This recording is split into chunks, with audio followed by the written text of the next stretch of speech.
Okay. So I received the comment. I'm reading it off of my iPad so I can stay on track. Hi, what are some essentials we need as a CNA and PCT?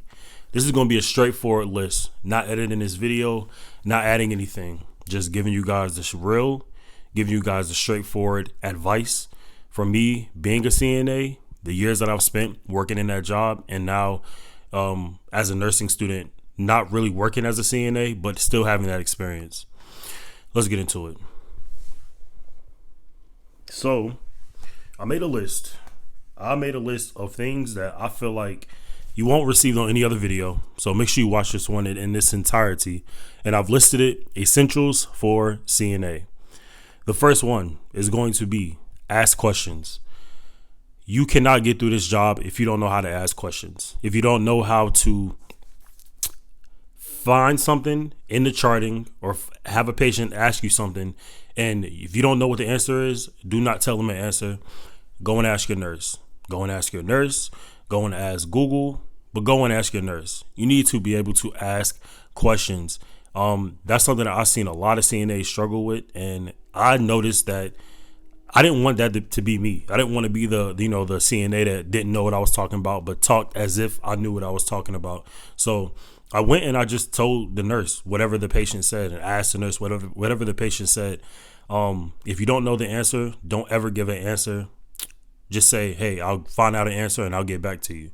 And just don't forget to get back to the patient. It's as simple as that. That is the first one. Ask questions. Oh, wait. You won't know everything. Enter in the field. You won't know everything about working as a certified nursing assistant. You won't know everything about healthcare.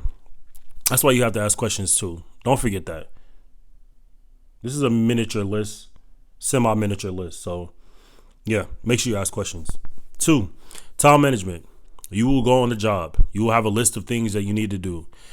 For example, when I went on the job and I worked on the neuro floor, we would have to do vitals, blood sugars, bladder scans, changing a patient, ambulating a patient, having a patient for a CHG bath. What else? Helping the nurse change bandages,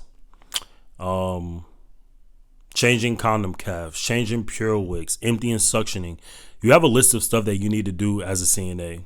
More importantly, there's a time limit on a lot of this stuff that you need to do, such as vitals, blood sugars, having CHG baths and doing Foley care and stuff like that. These are all skills that you learn in your CNA program and you will have to do once you become a CNA. Make sure you manage your time correctly. Make sure that you have your list of things you need to do and plan out your shift. Time management is going to save you. Again, when you first start, it's going to be hard. You're not going to know what you're doing.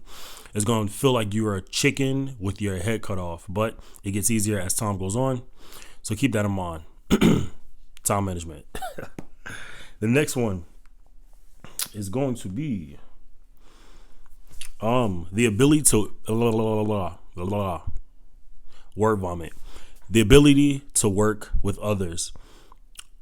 In a lot of cases, this can be an independent job, but also this is a very collaborative job as well. You will be working with nurses. You will be working with respiratory therapists.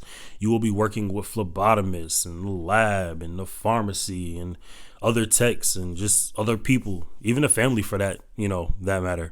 Family could help you do some of the stuff that is really your job, but they might be like, hey, I'm going to wash my mom, or I'm going to wash my, dad, or I'm going to help my dad to the bathroom. That's really your job. But sometimes the family will help. So you need to be able to work with others. If you don't know how to work with others, I would say learn, because it's going to be hard for you to do this job correctly and effectively if you don't know how to work with others. Working with others is, I would say, 90% of the job, 80% of the job. But it's definitely something that you're going to have to do. A lot of times, you're working, really, really close to the nurse. You're the nurse's assistant. So whatever the nurse needs you to do, they'll ask you, and you're going to have to, collaborate with them on and off on a lot of things. So definitely being able to work with people is going to be the name of the game when it comes to healthcare, or any job for that matter. If you don't know how to work with people, I would say gain personal skills and people skills, because outside of nursing, this is like, this is life. Next, Next is going to be, and I hate when people say this, compassion. I would like to reframe this and say just having a love for people. If you don't have a love for people, I would say it's going to be hard for you to really do this job effectively.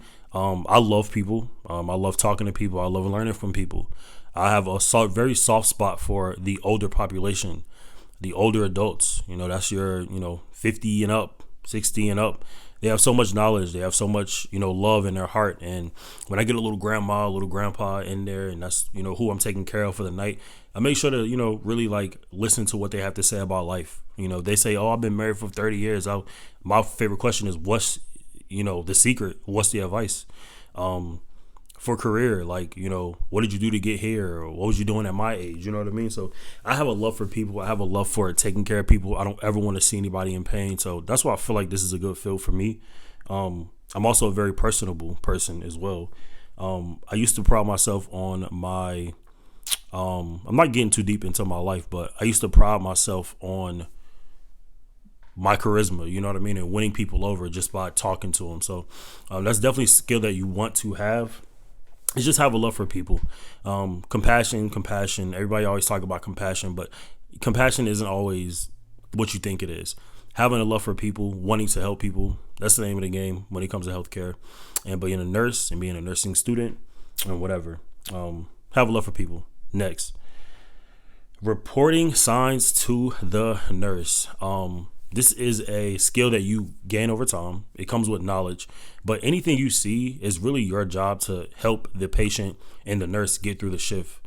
In a lot of cases, depending on what unit you're on, these patients may take months, weeks to get better. In a hospital system, they're in and out, but in the nursing homes, like they're going to live out the rest of their time on this earth there. So you want to report any sign to the nurse. If they, you see a patient's O2 is dropping, you report it. If you see a patient, fall, report it. If you see anything that could be at harm to the patient or change the status of the patient, report it. You got to report things to the nurse. This is an on and off one. I have some better ones further on this list, but report stuff to the nurse. It's important. You will need to do that because it's your job and the nurse's job. And even though it may fall on the nurse, you can be helping the nurse out big time, and they might help you even more if you help them do their job correctly. Report everything you see to the nurse. They might get tired of you. I know a lot of nurses that I've worked with was tired of me saying everything, but I tell her, I mention everything because I don't want any harm done to the patient intentionally or unintentionally. So, yeah. Next thing I have for y'all is self-care. God, this is such a big one. Self-care. In this field, you're giving so much of yourself to people. You're giving so much of yourself to patients, to nurses, to the facility, to the industry, the machine that we call the hospital system. But you definitely want to be able to pour a little bit back into you. Take time off, go to the gym, write poetry. Do what you need to do to make sure that you stay healthy and stay in the right mind, because it will drive you crazy. Being another number in the system, which I felt like a lot of times as a CNA, but it's common. And I know I'm going to feel like that as a nurse too, but you are just another number. And even though the machine itself is like very like, give me all your time. You can finesse it in your own way. A lot of people, they work their 3 days and they have a week off, and that week you could take doing whatever you want to do. So make sure you take time for yourself. In my case, writing poetry, going to the gym, sleeping, outside of like schoolwork and stuff, but like seeing family, hanging out with friends, like all this stuff is important. Even me, one that I don't really mention that often is making videos for you guys. It's been a way for me to be creative. It's been a way for me to explain myself to you guys and kind of help mitigate some of the issues that I ran into and make it easier for you guys to deal with. Or at least if it doesn't make it easier for you to deal with, put you on notice that this is what can happen if you take this route. And this is me after school, going back to school. But that's neither here nor there. Next. The next one I have for you guys is, like I said, you will have to work independently and work with others. When his job is very bubbly and around people, it's very bubbly and around people. But when it's alone, it's very alone. being up in the middle of the night. Who's calling me? Being up in the middle of the night, having to, stay up and help patients to the bathroom and talk to patients until they go to sleep and get vitals on a patient, or just walk in and doing your rounding and making sure the patients are good throughout the night. It gets super lonely, super lonely. Giving baths by yourself, ambulating by yourself. It's very secluded, but it's very patient oriented and very much group oriented as well. So when when this job is independent, it's very independent, and when it's collaborative and you have to work with others, you will have to work with others, and it will be like a flip of a coin, if that makes any sense. But the good thing is if you have a good group, which I've been blessed enough to have a good group when I worked on the neuro floor, and then when I worked on a cardiac floor as well. I had a lot of help. I had a lot of friends, not friends, take that back. I had a lot of coworkers that I enjoyed and that didn't mind helping me, and I didn't mind helping. You learn a lot in this industry. So, work on your medical terms and learn how to work with others, and learn how to work by yourself too, but learn how to work with others. I can't stress that enough. And the last one I have for you guys, just to make this video short, I think we're right at 10 minutes now, is move on from being a CNA. I preach this in 9 out of 10 videos. Do not let being a CNA become your thing. You know what I mean? Do a year, do 2, enter an LPN program, enter a CNA program, or just get out of the industry completely. I know that sounds very rough saying that, but I would say that this is not like a end of the road job, like something you could ride out for 30, 40 years. I think it affords a very comfortable schedule with a comfortable life, depending on how much you make or where you live and what jobs you take. But all in all, I couldn't see myself doing it any more than the time that I spent doing it. 2.5 years was more than enough that I needed. I'm now, taking back what I said before and recommending that people go ahead and enter a program, LPN, RN, BSN, enter a program. Do not let this be your last stop. These are the essentials that I have for you guys being a CNA. If you made it this far, big shout out to you. This channel is growing a mile a minute. We're almost at 7,000 views. I'll take that back. 7,000 subs. The goal is 10. What am I missing? These videos have been doing well.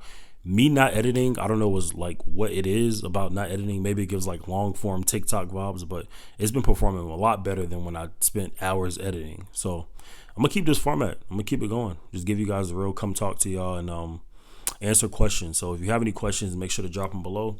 I will be commenting back. But yeah, that's all I got for you on this video. I appreciate y'all for watching. Sub, like, comment, share this video, whatever you need.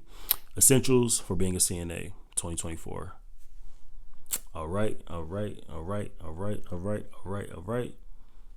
Peace. Boom.